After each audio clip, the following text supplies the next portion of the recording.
Have you ever been laughed at by people who had absolutely no idea who they were really dealing with?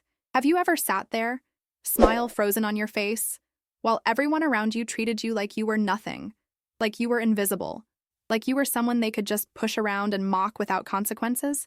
Well, let me tell you what happened to me at an engagement party that I will never, ever forget for the rest of my life. This is my story, and I'm sharing it with you today because I need you to understand that sometimes the people who underestimate you are the same ones who will regret it the most. So buckle up, because this journey is about to get real, raw, and incredibly satisfying.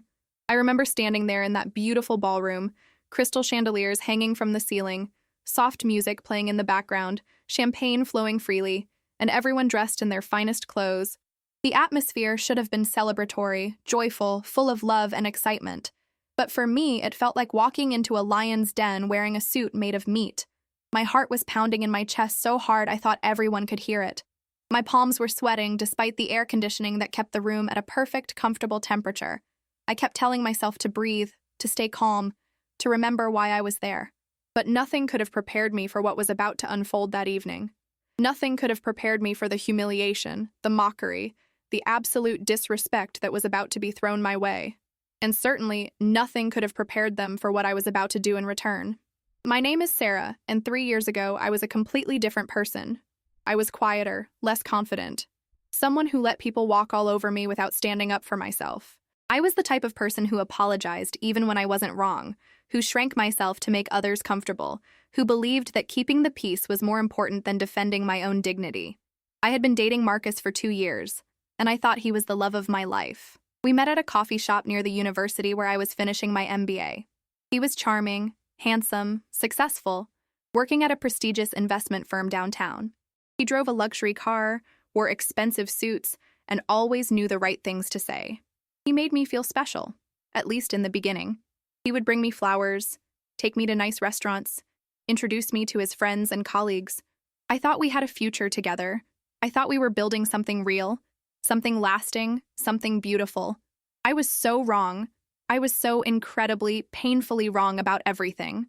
Marcus came from money, old money, the kind of wealth that spans generations and comes with a certain arrogance, a certain belief that some people are simply better than others because of the family they were born into. His friends were the same way, silver spoon types who had never struggled for anything in their lives, who had never known what it felt like to work multiple jobs just to pay rent, who had never experienced the anxiety of checking your bank account and hoping there's enough money for groceries. They tolerated me when Marcus and I were together, but I always felt like an outsider, like someone who didn't quite belong in their world of country clubs, yacht parties, and designer everything. They would make subtle comments about my clothes, my lack of connections, my middle-class background. They would laugh at inside jokes I didn't understand, reference places I'd never been, talk about experiences I could never afford.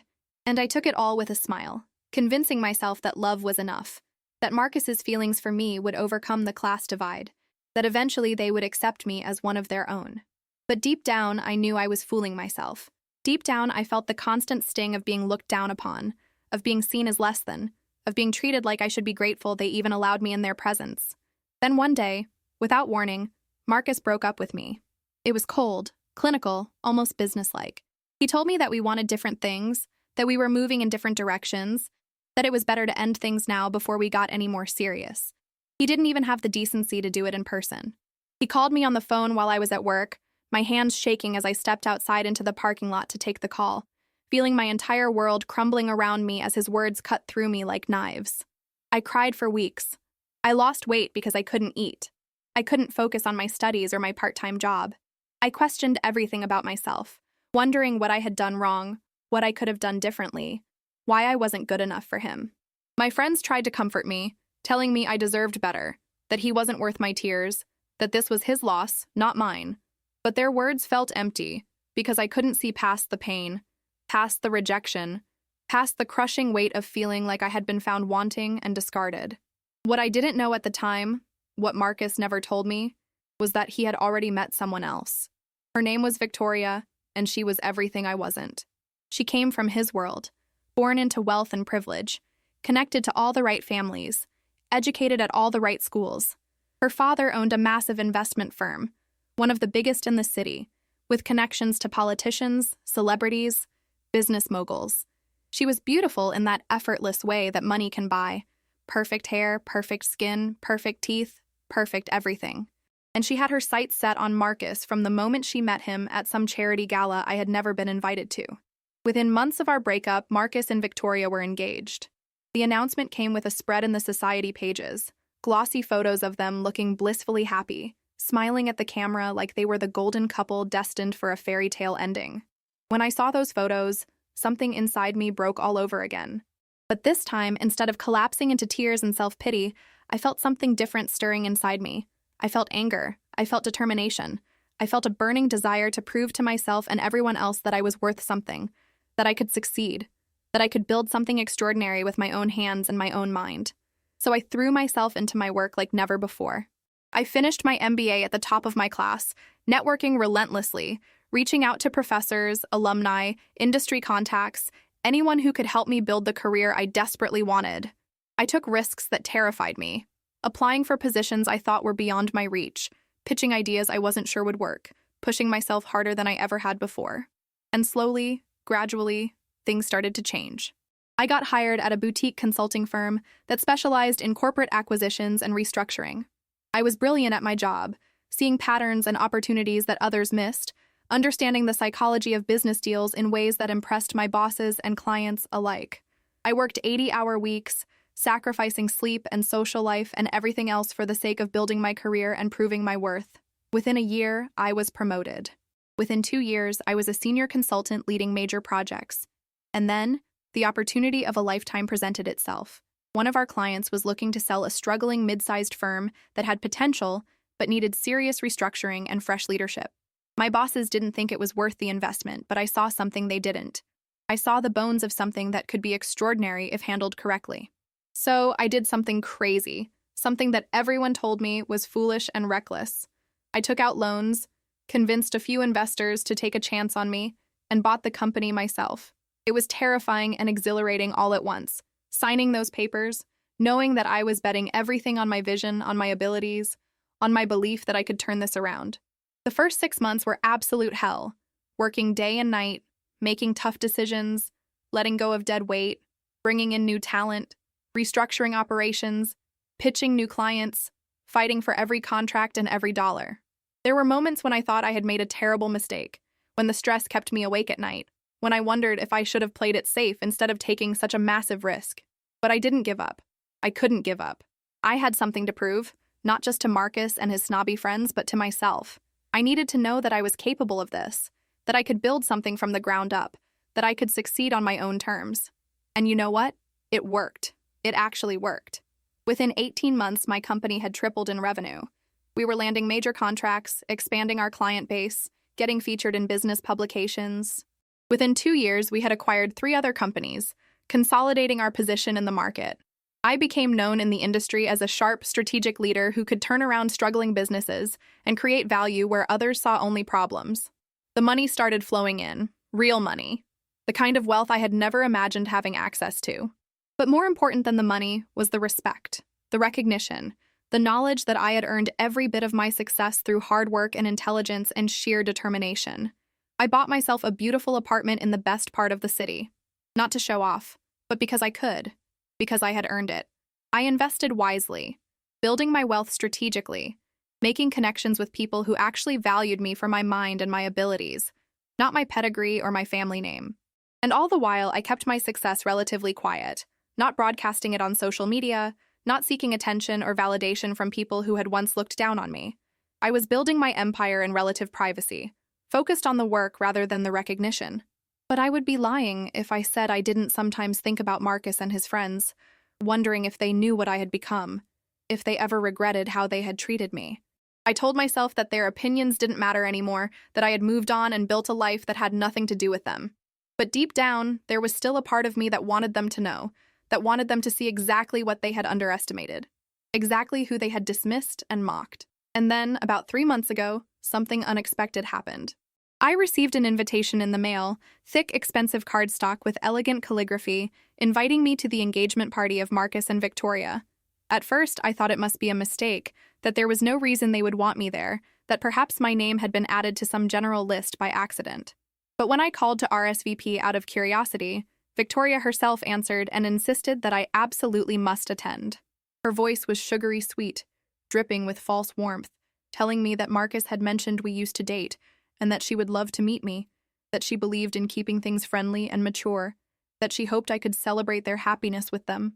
Something in her tone made my skin crawl, made me sense that there was an ulterior motive, that this invitation wasn't about friendship or maturity at all.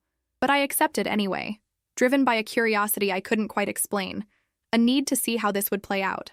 Maybe a part of me wanted to see Marcus again, to gauge my own feelings, to confirm that I had truly moved on. Maybe a part of me wanted to walk into that room as the successful woman I had become and see the surprise on people's faces.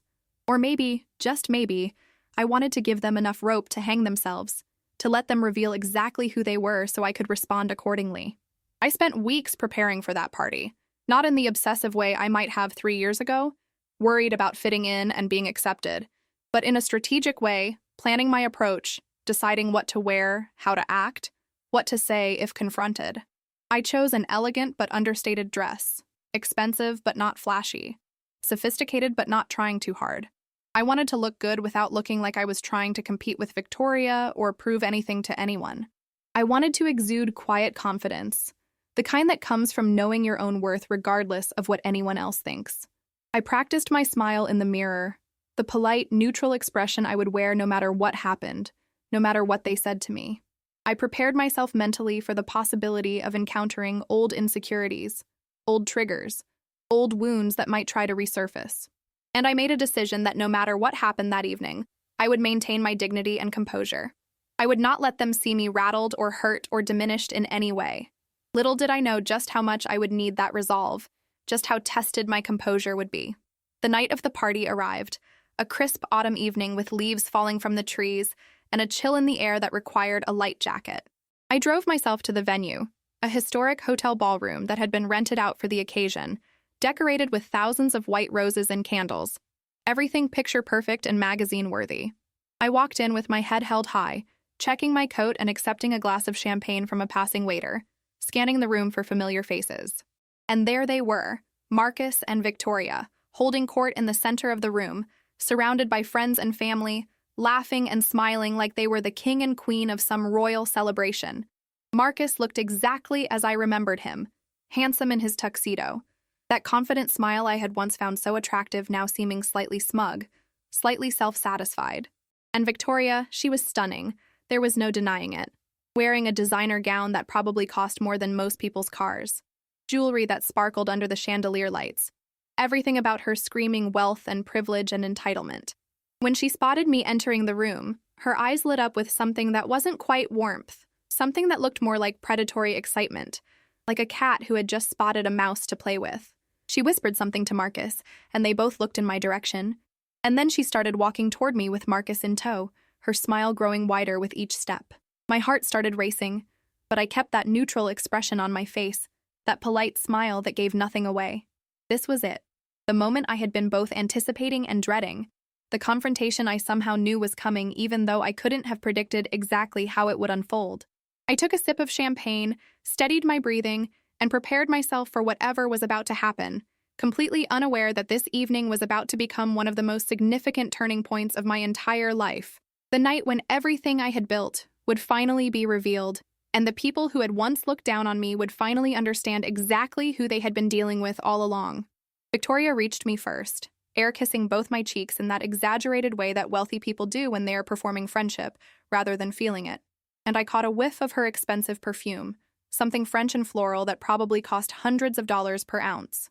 She stepped back, looked me up and down in a way that was clearly meant to be appraising and slightly judgmental, and then said in a voice loud enough for people nearby to hear that she was so glad I could make it, that it was so brave of me to come celebrate Marcus's happiness after everything that had happened between us. The word brave was loaded with condescension, implying that I was some wounded creature who had to muster courage just to be in the same room as my ex-boyfriend, and I felt my jaw tighten slightly even as I maintained my smile. Marcus shook my hand awkwardly, clearly uncomfortable with the whole situation, mumbling something about it being good to see me and hoping I was doing well, his eyes not quite meeting mine. And I realized in that moment that he was probably embarrassed about how our relationship had ended, about how he had handled things. though not embarrassed enough to have treated me better when it mattered. I responded politely, telling them congratulations, that the party was beautiful, that they seemed very happy together, all the appropriate things one is supposed to say in such situations, even though the whole interaction felt bizarre and performative, like we were all reading from a script of social niceties that had nothing to do with what anyone was actually thinking or feeling. And then Victoria did something I should have anticipated but somehow didn't. She grabbed my arm and started leading me around the room, introducing me to people as Marcus's ex-girlfriend, emphasizing the ex part with a little laugh each time, as if to make absolutely clear to everyone that I was yesterday's news, yesterday's mistake, the person he had left behind for someone better. She introduced me to her parents, who looked at me with the kind of polite disinterest that wealthy people reserve for those they consider beneath their notice. Her mother's eyes scanning my dress and shoes and jewelry in a quick assessment that clearly found me wanting. She introduced me to Marcus's colleagues from the firm where he worked, the same firm where Victoria's father was a major shareholder, and they greeted me with varying degrees of indifference and superiority, clearly already briefed on who I was and why I didn't matter. And then she led me to a group of her friends. Women in their late 20s and early 30s who all looked like they had stepped out of the same Society magazine, all perfect hair and perfect makeup and perfect figures, all wearing designer everything and dripping with diamonds and privilege. This was when things took a turn from uncomfortable to actively hostile, when the veneer of politeness began to crack and reveal the cruelty underneath. One of Victoria's friends, a tall blonde named Stephanie, who I vaguely remembered from Marcus's and my time together, looked at me with barely concealed amusement and said she remembered me from a party years ago, that I was the girl who had worn that unfortunate dress that was clearly not appropriate for the occasion. The other women laughed, and I felt my face flush with embarrassment and anger, remembering that night, remembering how out of place I had felt, remembering how I had saved up for weeks to buy what I thought was a nice dress only to realize upon arriving that I was hopelessly underdressed compared to everyone else. Victoria jumped in with a sympathetic tone that was anything but sympathetic, saying that it must have been so hard for me back then, trying to fit into a world I didn't understand, trying to keep up with Marcus when we clearly came from such different backgrounds. Another friend chimed in, asking what I was doing now, whether I had managed to find a nice job somewhere, the tone implying that they expected me to be struggling, barely getting by, exactly where someone like me belonged according to their worldview. I could have told them right then and there exactly what I was doing, exactly who I had become, exactly what I had accomplished. But something stopped me, some instinct that told me to wait, to let them reveal more of themselves, to give them enough rope to hang themselves completely before I pulled the rug out from under their perfectly manicured feet. So instead, I smiled that neutral smile and said vaguely that I was working in business consulting, nothing too specific, letting them make their own assumptions. And oh, did they make assumptions. The conversation continued, each comment more insulting than the last, all delivered with smiles and laughter as if they were just having friendly girl talk, rather than systematically tearing me down. They talked about how difficult it must be for me to watch Marcus marrying someone so perfect for him, someone who understood his world and his aspirations. They speculated about my love life, wondering if I had managed to find someone new, or if I was still hung up on Marcus, their tone suggesting that of course I must still be pining for him, because who wouldn't be devastated to lose someone like him? They made comments about my appearance, complimenting my dress in a backhanded way that implied it was surprisingly nice for someone of my means, asking where I got it with barely suppressed curiosity about whether I had shopped somewhere affordable. And through it all, Victoria stood there with this satisfied smile, orchestrating the whole thing, occasionally adding her own little jabs disguised as concern or sympathy, clearly enjoying herself immensely. This was why she had invited me, I realized with sudden clarity. This wasn't about being mature or friendly or letting bygones be bygones. This was about humiliation, about putting me in my place, about demonstrating to everyone, including herself, that she had won, that she was superior, that I was nothing more than a cautionary tale about what happens when someone reaches above their station. She had invited me here to be her entertainment, her validation, her proof that she deserved Marcus and everything else her privileged life had handed her.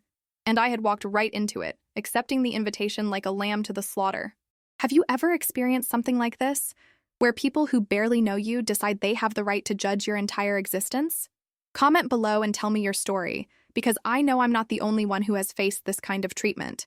The mockery continued as we moved through the party, Victoria making sure to parade me past various groups of people, each time introducing me with that same emphasis on ex-girlfriend, each time allowing her friends to make their snide comments and cruel observations. I met Marcus's parents again, who I had met several times during our relationship, and they greeted me with cool politeness that made it clear they were relieved their son had upgraded to someone more suitable. I encountered former colleagues of Marcus's who smirked and whispered to each other as I passed by, clearly finding humor in my presence at this celebration of the relationship that had replaced mine. And everywhere I went, I felt the weight of judgment, the subtle and not-so-subtle messages that I didn't belong here, that I should be grateful they were even acknowledging my existence, that I should slink away in shame and accept my inferior position in the social hierarchy they had constructed. But I didn't leave, even though every instinct told me to walk out with whatever dignity I had left. I stayed because something inside me had shifted. Some switch had flipped from hurt and embarrassment to cold, calculated anger. I stayed because I wanted to see how far they would take this, how cruel they were willing to be when they thought there would be no consequences. I stayed because I was beginning to formulate a plan, beginning to see exactly how this evening could end very differently than Victoria had imagined. We ended up at a table in the corner of the ballroom, Victoria and her inner circle of mean girls, plus a few of Marcus's friends who had joined us, everyone drinking champagne and eating expensive hors d'oeuvres, and having what they probably thought was a delightful time at my expense. The conversation had turned to business, with Marcus talking about his work at the investment firm, clearly trying to impress everyone with stories of big deals and important clients. Victoria's father's firm was mentioned repeatedly, the connections and opportunities it provided, the doors it opened, the power it wielded in the financial world. And then one of Victoria's friends turned to me and asked in that same condescending tone what exactly I did in business consulting, pressing for details now, sensing perhaps that there was more to my vague answer than I had let on. I could feel Victoria watching me closely, a slight tension in her posture, as if some part of her was worried that I might actually have something to brag about, something that might threaten her narrative of superiority. So I decided to give them just a little bit more information, just enough to make them curious, just enough to set the stage for what was coming. I told them that I worked in corporate acquisitions and restructuring, that I had started at a consulting firm and had recently moved into a different role, keeping my language deliberately vague and unimpressive. And I watched as they visibly relaxed, as the tension in Victoria's shoulders eased, as they exchanged glances that said this was exactly what they expected. Nothing special, nothing threatening, just another worker bee in the corporate machine, barely worth their attention. One of Marcus's friends, a guy named Trevor who I remembered as being particularly arrogant during our relationship, actually laughed and said that restructuring sounded like a fancy word for cleaning up other people's messes, that it must be tedious work for tedious people. And everyone at the table chuckled along with his joke. Marcus had the decency to look slightly uncomfortable, shooting me an apologetic glance that did nothing to make up for the fact that he was allowing this to happen, that he was sitting there while his fiancé and friends treated me like garbage. And Victoria just smiled that predatory smile and said something about how we all have to start somewhere, how not everyone can be at the top, how important it is to have people doing the unglamorous work that keeps the world running, her tone dripping with such condescension that I felt my hands clench into fists under the table. This was the moment, I realized, when I had to make a choice. I could continue to sit here and take their abuse, or I could end this charade right now and show them exactly who they were dealing with. The decision crystallized in my mind with perfect clarity, and I felt a surge of confidence and power unlike anything I had ever experienced before. I was done being their punching bag, done playing the role of the pathetic ex-girlfriend who had been left behind, done allowing them to feel superior at my expense. It was time to flip the script, time to reveal the truth, time to watch their smug faces crumble when they realized the magnitude of their mistake. I took a slow sip of my champagne, set the glass down with deliberate precision, and allowed a small, knowing smile to play across my lips, very different from the polite, neutral expression I had been wearing all evening. This smile had an edge to it, a confidence that made several people at the table shift uncomfortably, sensing that something had changed in the dynamic even if they couldn't quite identify what. I leaned back in my chair, completely relaxed now, and looked around the table at each of their faces, taking my time, letting the silence stretch just long enough to create tension. And then I spoke, my voice calm and clear and absolutely certain, asking them a simple question that would begin the unraveling of their entire evening. I asked if they knew the name of the company where Marcus worked, the prestigious investment firm they had been bragging about all night. Of course they knew, they said, confused by the question, wondering where I was going with this. Victoria's father's firm was a major shareholder, everyone knew that. It was one of the best firms in the city. Very exclusive, very successful. I nodded slowly. that small smile still playing on my lips, and asked if they happened to know who owned the firm now, who had acquired it in a merger about 6 months ago, a deal that had been covered in all the major business publications. The table went quiet, people looking at each other with growing confusion and unease, clearly not understanding why I was asking these questions, clearly not making the connection yet. Marcus frowned, saying that he thought the ownership had changed, but he wasn't entirely sure of the details, that these corporate structures were complicated, and he focused more on his client work than on who was signing his paychecks. Trevor jumped in, saying something dismissive about how ownership didn't really matter, that the firm operated the same regardless of who was at the top. And that's when I dropped the first real bomb, my voice still calm but now carrying an unmistakable note of authority. I told them that actually ownership matters quite a lot, especially when the new owner is implementing major restructuring initiatives, evaluating all personnel for performance and fit, making decisions about who stays and who goes based on merit rather than connections. I told them that the new owner believes in building teams based on actual talent and results, rather than nepotism and old boys networks. I told them that the new owner has very specific ideas about the future direction of the firm and very little patience for mediocrity or entitlement.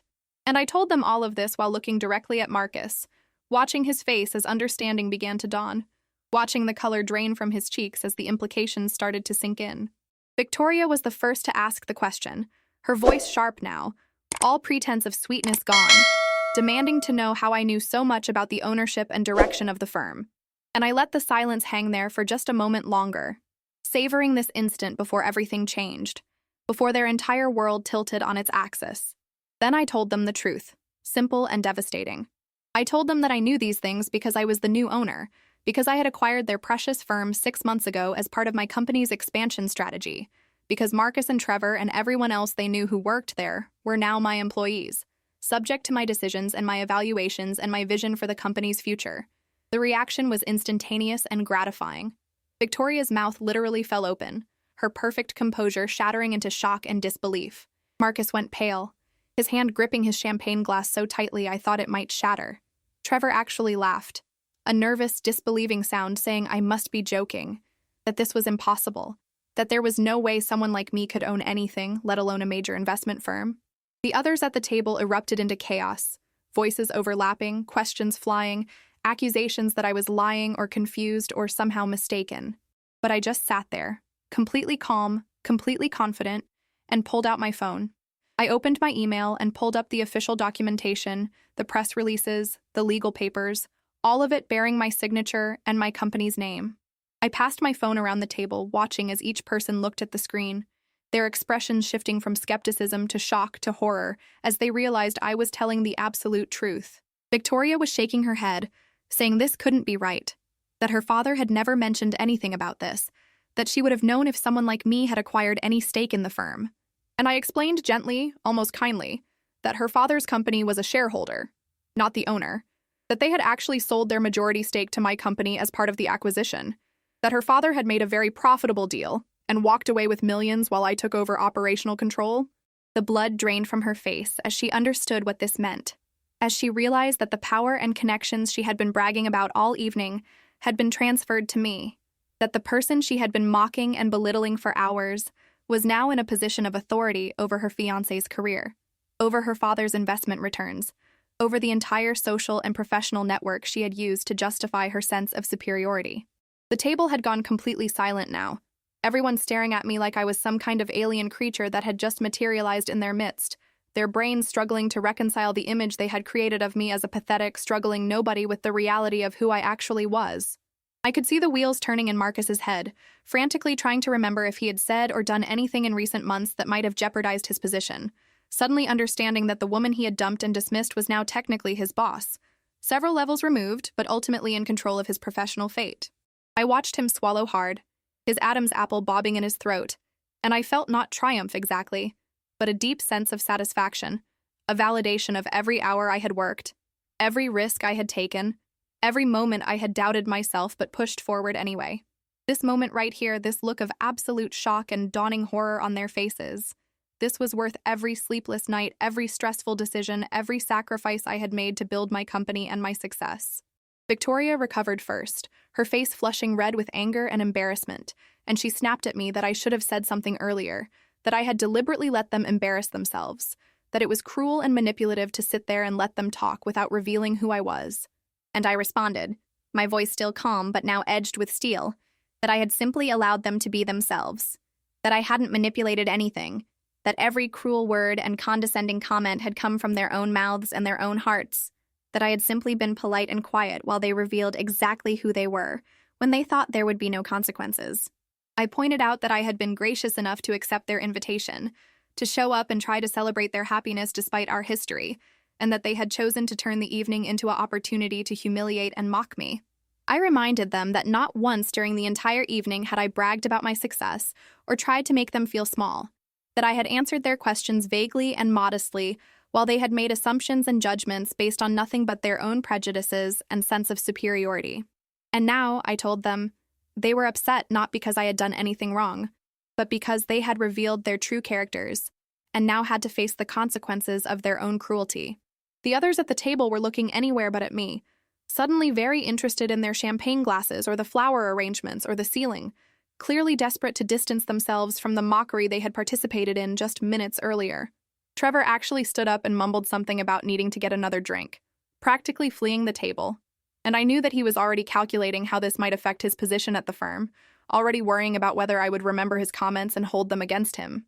And he was right to worry, because I remembered everything, every snide remark, every condescending smile, every moment they had made me feel small and worthless. I wasn't necessarily going to fire anyone or take revenge in some petty way, but I was absolutely going to remember who had shown their true colors tonight, who had revealed themselves to be the kind of people who kick others when they think those people are down and powerless. Marcus finally found his voice, stammering out something that might have been an apology, saying that he had no idea, that if he had known he never would have, that this was all a terrible misunderstanding. But I cut him off with a raised hand, telling him that actually this wasn't a misunderstanding at all, that this was perfect clarity, that tonight had shown me exactly who these people were, and exactly how right I had been to move on and build a life that had nothing to do with any of them. I told him that our breakup, as painful as it had been at the time, was actually the best thing that ever happened to me, because it had freed me to become the person I was always meant to be, because it had lit a fire inside me to prove my worth not to him or anyone else, but to myself. And I told him that I sincerely hoped he and Victoria would be very happy together, that they seemed perfectly matched in their values and their worldview, that they deserved each other in every sense of that phrase. Victoria's eyes were blazing now, and she opened her mouth to say something undoubtedly cutting and vicious, but I wasn't finished yet. I had one more revelation to share, one more piece of information that would complete the picture of just how thoroughly the tables had turned. I told them that the restructuring I had mentioned wasn't just about evaluating employees. It was also about consolidating operations and eliminating redundancies.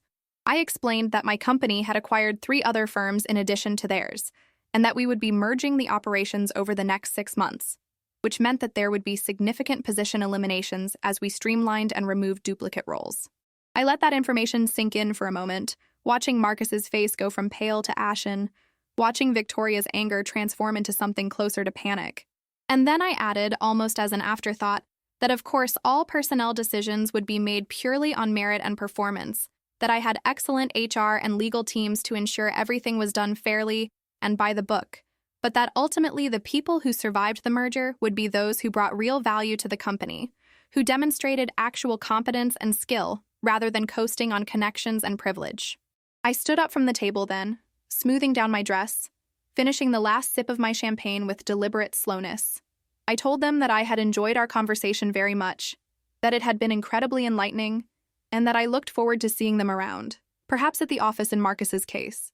I thanked Victoria for inviting me to her engagement party, telling her that it had been even more memorable than I could have possibly imagined, and that I wished her all the best in her future endeavors. The sarcasm in my tone was unmistakable, but I delivered it all with a smile, with perfect politeness, with the kind of grace under pressure that they had never given me credit for possessing. As I turned to leave the table, I heard Victoria hiss something at Marcus, something about how he should have told her more about me, how this was his fault for downplaying our relationship, how they needed to do damage control immediately. I heard Marcus trying to defend himself, his voice low and urgent, saying that he had no idea I had become so successful, that the last he knew I was just a consultant, that this was as shocking to him as it was to her. And I heard Trevor's voice from somewhere nearby, clearly on his phone, probably calling someone at the firm to verify my story, to confirm that the nightmare unfolding before them was actually real. I walked through the ballroom with my head held high, feeling the eyes of everyone on me, sensing the shift in the room's energy as word of the confrontation spread from table to table, whispered conversations and shocked faces following in my wake. Some people tried to catch my eye, probably wanting to introduce themselves now that they knew who I was, suddenly interested in networking with the successful businesswoman they had been ignoring all evening. But I didn't stop, didn't acknowledge any of them, just kept walking toward the exit with the kind of confidence that comes from knowing you've just won a battle you didn't even know you were fighting until it was already over. As I waited for the valet to bring my car around, I felt my phone buzzing with messages and calls, probably from people at the party trying to reach out, trying to apologize or explain or somehow salvage their relationships with the person they had just spent hours mocking. But I didn't check my phone, didn't answer any calls, just stood there in the cool night air, breathing deeply and feeling a sense of peace and completion wash over me. This chapter of my life was truly closed now, not with lingering questions or unresolved feelings, but with absolute clarity and closure. I had seen exactly who these people were, and they had seen exactly who I had become. And there was nothing left to say or do except move forward with my life knowing that I had proven everything I needed to prove. Not to them, but to myself. The drive home was surreal, the city lights blurring past my windows as I replayed the evening in my mind, still somewhat amazed by how it had all unfolded, still processing the looks on their faces when the truth came out. When I got home, I poured myself a glass of wine, changed into comfortable clothes, and finally allowed myself to feel the full range of emotions that I had been holding back all evening. There was satisfaction, yes, deep and profound satisfaction at seeing the people who had hurt me realize their mistake. There was vindication, the sweet relief of having my worth recognized and validated after years of being treated as less than. But there was also something else, something unexpected, a kind of sadness for the people they had revealed themselves to be, for the emptiness of lives built on superficiality and cruelty, for the poverty of spirit that led them to derive pleasure from putting others down. I realized that in some ways I felt sorry for them, because they would probably never experience the kind of growth and transformation that comes from real struggle, from being underestimated and having to prove yourself, from building something from the ground up with your own hands and mind and determination. They would continue in their bubble of privilege, maybe learning a temporary lesson from this experience, but probably not. Probably just finding new targets for their mockery and new ways to feel superior to others. And that, I thought, was its own kind of tragedy, its own form of poverty that no amount of money or status could compensate for. The next few days were interesting, to say the least. I received numerous calls and emails from people who had been at the party, ranging from sincere apologies to awkward attempts at networking, to barely disguised panic from those who worked at the firm and were worried about their jobs. Marcus called me multiple times, leaving voicemails that started with attempts at apology and evolved into pleas for understanding, for assurance that his position wasn't in jeopardy, for some indication of what I was planning to do. Victoria sent me a long email that somehow managed to be both apologetic and defensive, acknowledging that perhaps things had gotten out of hand, but also trying to justify her behavior and suggest that I had been partially at fault for not being forthcoming about my success. I read the email once, felt a brief flare of anger at her continued inability to take real responsibility for her actions, and then deleted it without responding. There was nothing I needed to say to her, nothing that would change who she was or how she approached the world. Some people never learn, never grow, never develop the capacity for genuine self-reflection and change, and that was her problem to deal with, not mine. As for Marcus, I eventually agreed to meet him for coffee, not because I owed him anything, but because I was curious about what he would say, about whether he had learned anything from this experience. We met at a neutral location, a busy cafe downtown where we were unlikely to be interrupted or have any privacy for emotional dramatics. He looked tired, stressed, older somehow than he had looked at the party just days before. He apologized profusely, telling me that he had been a fool, that he should have treated me better when we were together, that he should have defended me at the party instead of sitting there silently while his fiancé and friends tore me apart. He said that he had never imagined I would become so successful, that if he had known, he never would have broken up with me, and I actually laughed at that, unable to help myself, because it was such a perfect encapsulation of everything that was wrong with his worldview. I told him that the fact that he would only have treated me well if he had known I would become successful was exactly the problem, that my worth as a person shouldn't be determined by my bank account or my professional achievements. that I deserved respect and kindness regardless of whether I was a struggling graduate student or a successful CEO. I told him that his apology wasn't really an apology at all. It was regret at losing access to something valuable, regret at making a bad calculation, regret at the consequences to himself rather than genuine remorse for the pain he had caused me. And I told him that while I bore him no ill will and had no intention of using my position to harm his career out of spite, I also had no interest in salvaging any kind of friendship or relationship with him, that we had nothing in common anymore if we ever really had. He tried to argue, to convince me that he had changed, that he saw things differently now, but I could tell it wasn't real, could tell that he was saying what he thought I wanted to hear, rather than expressing any genuine evolution of character.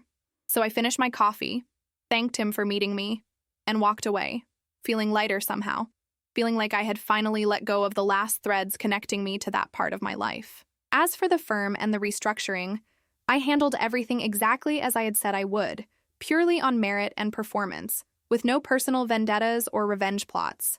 My HR team conducted thorough evaluations of all employees across all the merged companies, and decisions were made based on skills, results, contributions, and fit with our company culture. Some people were let go, including a few who had been at that party, but their terminations had nothing to do with how they had treated me, and everything to do with their actual job performance and the redundancies created by the merger. Trevor, it turned out, was actually quite good at his job despite being an insufferable person, so he kept his position, though I made sure he understood that his continued employment was based solely on his professional contributions and that any behavior that created a hostile work environment for others would not be tolerated. Marcus also kept his job because despite our personal history, he was a competent employee who brought value to the company, and I wasn't going to let my personal feelings interfere with good business decisions. But I did make it clear through proper channels that I expected all employees to conduct themselves with professionalism and integrity, and that the old boys network mentality that had characterized the firm under previous ownership was over. We implemented new policies around harassment, discrimination, and workplace culture, making it clear that everyone would be evaluated on their merits and treated with respect regardless of their background or connections. And slowly, over the months that followed, the culture began to shift, became more meritocratic, more diverse, more focused on actual results, rather than schmoozing and politics. It was deeply satisfying to watch, to see the company transform into something better, something that reflected my values and my vision. Now, looking back on that engagement party from the perspective of several months later, I can see it as a pivotal moment, not because of the confrontation or the revelation, but because of what it taught me about myself and about the journey I had been on. I learned that success isn't about proving anything to the people who doubted you or mistreated you. It's about proving something to yourself, about discovering your own strength and capabilities and worth. I learned that the best revenge isn't revenge at all. It's living well, building something meaningful, becoming someone you're proud to be regardless of whether anyone else notices or cares. I learned that people who build their sense of self-worth on putting others down are fundamentally insecure and unhappy, and that their opinions say far more about them than about their targets. And I learned that dignity and grace under pressure are worth more than any amount of money or status, that how you handle yourself when people are cruel to you defines your character in ways that your achievements never can. If I could go back and talk to the version of myself who walked into that party, nervous and uncertain, still carrying wounds from being dumped and dismissed, I would tell her that everything was about to be okay, more than okay, that she was about to discover a strength she didn't know she possessed. I would tell her that the people who were about to mock her were giving her a gift, the gift of absolute clarity about who deserved a place in her life and who didn't, the gift of motivation to never again doubt her own worth. I would tell her that the pain and humiliation she was about to endure would burn away any remaining insecurity or need for their approval, leaving behind only confidence and self-assurance and peace. But I couldn't go back, could only move forward, carrying the lessons and the scars and the strength that came from that experience. So what happened with Marcus and Victoria, you're probably wondering? They got married a few months after the engagement party, a lavish ceremony that I did not attend, and by all accounts they're still together, still living their privileged lives, probably still looking down on people they consider beneath them. And I'm okay with that, genuinely okay, because their happiness or unhappiness has nothing to do with me anymore, because I've built a life that is full and meaningful and successful on my own terms. My company continues to grow and thrive. We've acquired 2 more firms since then, and I'm now recognized in business publications as one of the rising stars in my industry. I've built a team of talented, driven people who share my values and my vision, who come from all kinds of backgrounds and bring diverse perspectives and skills to our work.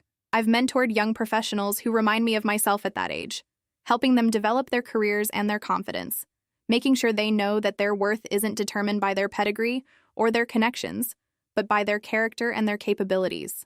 And I've found genuine friendships and relationships with people who value me for who I am, not what I can do for them or how I make them look. I still think about that night sometimes, especially when I'm facing a challenge or making a difficult decision. And I draw strength from remembering how I handled myself, how I maintained my composure and dignity even when people were being deliberately cruel. That version of me who sat at that table, smile frozen on her face while insults rained down, who made the choice to reveal the truth and stand up for herself, she's still here, still the foundation of who I am today. And I'm proud of her, proud of the journey that brought me to that moment, and the journey that's carried me forward since then. So let me ask you something. Have you ever been in a situation where people completely underestimated you, where they treated you as less than you were, where they made assumptions about your worth based on superficial judgments? Have you ever had the satisfaction of proving them wrong, of showing them that they had misjudged you completely? Tell me your stories in the comments below, because I know I'm not alone in this experience. I know there are countless people who have been dismissed and underestimated and who have risen above it to build lives of meaning and success. And if you're currently in a situation where people are treating you as less than you are, where you're being mocked or dismissed or looked down upon, I want you to know that their opinions don't define you, that their cruelty says everything about them and nothing about your actual worth. Use that pain, that anger, that sense of injustice as fuel to build something extraordinary, to prove to yourself, not to them, but to yourself, exactly what you're capable of achieving. The best revenge is success, happiness, fulfillment, becoming someone you're genuinely proud to be. It's not about making them regret their treatment of you, though that might happen as a side effect. It's about building a life so full and meaningful that their opinions become irrelevant, that you genuinely stop caring what they think because you know your own worth and that's all that matters. Before I go, I want to make sure you really heard what I shared today, really understood the deeper message beyond the story of one engagement party and one moment of revelation. This isn't just entertainment. This isn't just a satisfying tale of comeuppance and karma. This is a roadmap for how to handle yourself when life is unfair, when people are cruel, when you feel small and powerless and underestimated. The lessons I learned through this experience, the strength I discovered in myself, the understanding that my worth comes from within and not from external validation. These are things that have shaped every aspect of my life since then, and made me better, stronger, more resilient in ways I couldn't have imagined when I was that heartbroken girl crying over a breakup. So if this story resonated with you, if it touched something in your heart or reminded you of your own experiences or gave you hope that you can overcome whatever challenges you're facing, do me a favor. Leave a comment below telling me your thoughts, sharing your own story, letting me know that this message reached you and mattered to you. Hit that like button if this video moved you, if it made you feel something, if it reminded you of your own strength and worth. Subscribe to my Truth Revealed Tales for more stories like this, more journeys of transformation and triumph, more reminders that you are capable of more than you know. And click that notification bell so you never miss a new story, so you're always connected to this community of people who understand that life is hard and people can be cruel, but we have the power to rise above it all and build lives we're proud of. Thank you for listening to my story, for being here with me, for being part of this journey.